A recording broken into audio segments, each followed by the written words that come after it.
WNYC supporters include Zeitgeist Films, presenting The Old Oak, the final film from British director Ken Loach. A former mining town becomes a haven for Syrian refugees, challenging the community to choose compassion over fear. Opens Friday at Film Forum. At home or out and about, you're never too far from your mobile phone, which means you're never too far from WNYC. Live stream your favorite shows anytime. Just go to your browser and type in wnyc.org. Let's be honest, New York City is the center of the universe.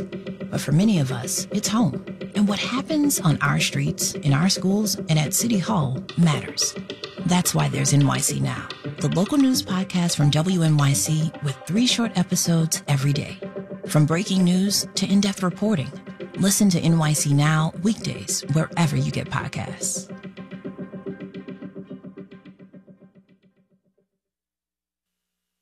Marketplace Morning Report is coming up next, and then in 10 minutes at 9 o'clock, it's the BBC NewsHour on WNYC. Let's check in with London and see what they're working on. Hello, London. Good morning, WNYC. I'm Nuala McGovern. On today's NewsHour, we'll bring you what we know about the 7 aid workers killed in Gaza by an Israeli airstrike. Also, we look at why researchers want to trial using antidepressants after mild to severe brain injuries. That's BBC NewsHour coming up at 9 on WNYC.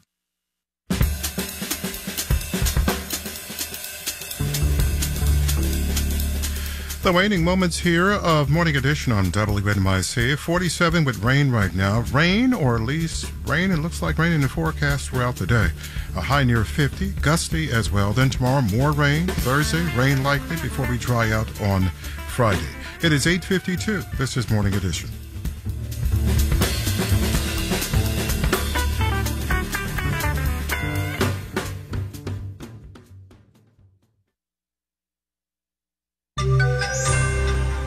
The government has some new weapons aimed at imposters who try to take our money. Marketplace Morning Report is supported by Baird. Employee-owned and independent, Baird offers global financial advice focused solely on clients' needs. More information at bairdifference.com. And by Disney, announcing that Disney will host its annual meeting of shareholders on April 3rd with a board of directors election. Learn more about voting at votedisney.com. I'm David Brancaccio. A new set of rules from the Federal Trade Commission went into effect this week to stop fraudsters from impersonating businesses or government agencies. For instance, when the creep calls saying it's the bank, but it's not. There are also new tools to help the FTC get defrauded people money back. Impersonation scams on the rise, as Marketplace's Samantha Fields reports. Last year, in 2023, consumers lost more than $1.1 billion to impersonation scams, according to the FTC. That's more than 3 times what consumers reported in 2020. Christopher Brown is an attorney at the FTC. The financial injury is quite breathtaking. Increasingly, this is happening via email and text, though calls are still common. Teresa Murray at the U.S. Public Interest Research Group says scammers may say things like, your bank account has been hacked and you need to click this link to stop it, or Amazon security and your account has been breached. Often, she says, they have a lot of your personal information already, thanks to big data breaches. If somebody calls you up and they sound very businesslike, very professional, they know your name, they know your address, the easier it is to convince you that they are who they say they are. Murray's best advice, never answer unexpected calls, texts, or emails, and never click the link. In most cases, she says, people who lose money through these scams don't get it back. I'm Samantha Fields for Marketplace. S&P and NASDAQ futures are down 0.5% each. The 10-year interest rate up sharply at 4.4% now. Crude oil is up 1.5%. It's just below $85 a barrel.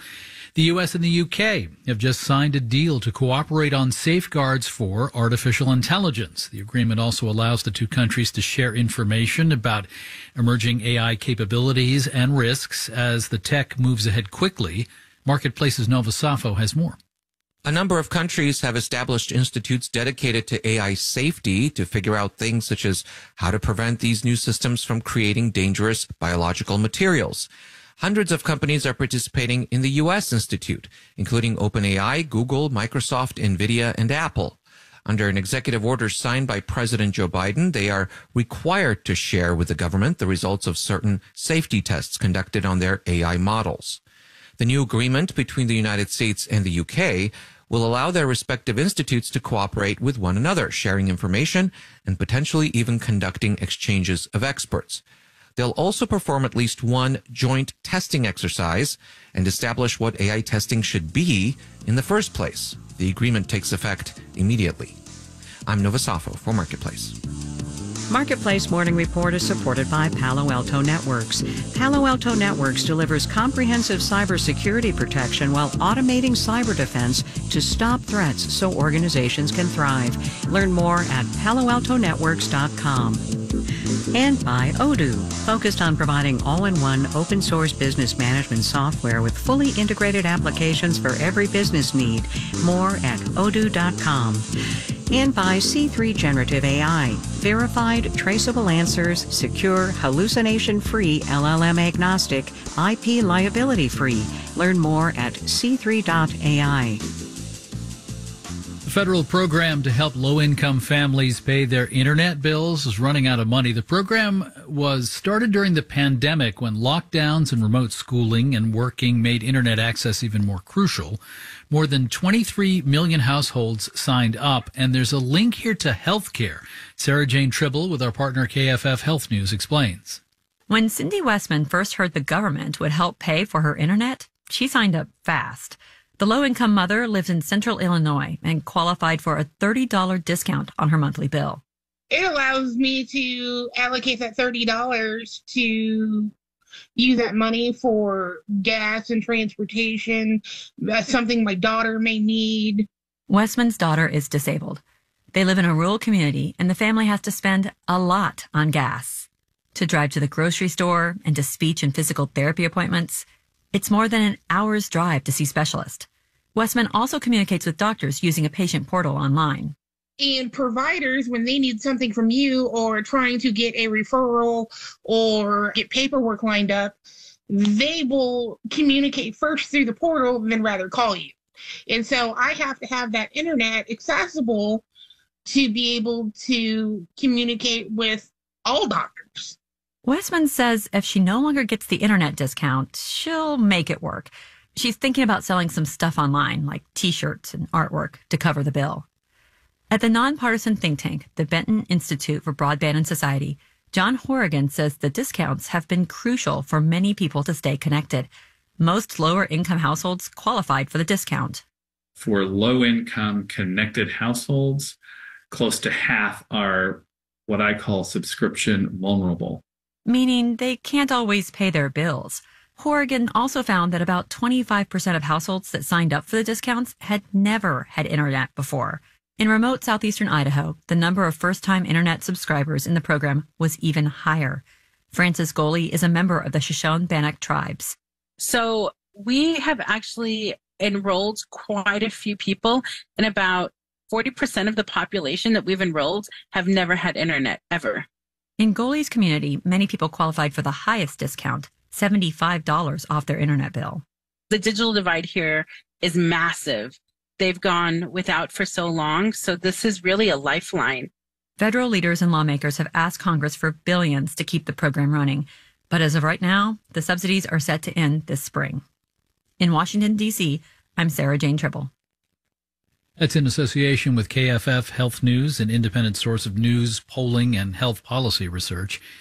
And the owner and the manager of the disabled ship that rammed and destroyed Baltimore's Key Bridge last week filed a legal petition yesterday to try to limit their financial liability. The claim is they shouldn't have to pay more than $44 million under an 1851 maritime law. Grace Ocean Private and Synergy Marine are both based in Singapore. A U.S. federal court could take years to decide who pays how much. Some estimates put insured losses as high as $4 billion. I'm David Brancaccio, Marketplace Morning Report from APM, American Public Media. Support for WNYC comes from the Performing Arts Center, Purchase College, presenting AIM by Kyle Abraham in a mixed repertory program of dance ranging in style from modern and contemporary to ballet and hip-hop. April 6th. Tickets at artcenter.org. Up next, the BBC NewsHour on WNYC. Today on the Brian Lair Show, for the climate story of the week, hear how New York State Democratic lawmakers are hoping to cut emissions by reducing our reliance on natural gas. Plus, if you return to practicing the religion of your childhood, call in to share why you went back. Those topics and more today on the Brian Lair Show at 10 this morning on WNYC, live streaming at WNYC.org. 47 with rain now, rain throughout the day. This is WNYC, FM, HD, and AM, New York.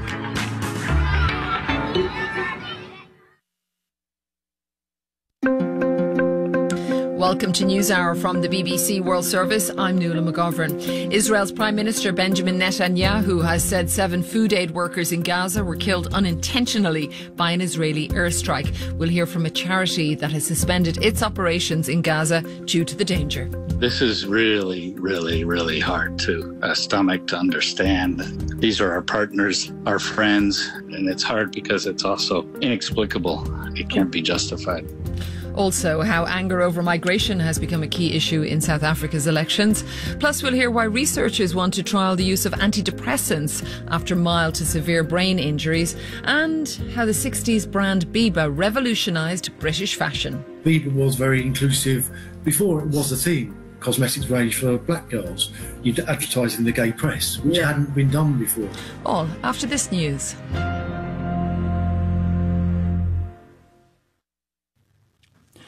BBC News, I'm John Shea. The Israeli Prime Minister Benjamin Netanyahu has admitted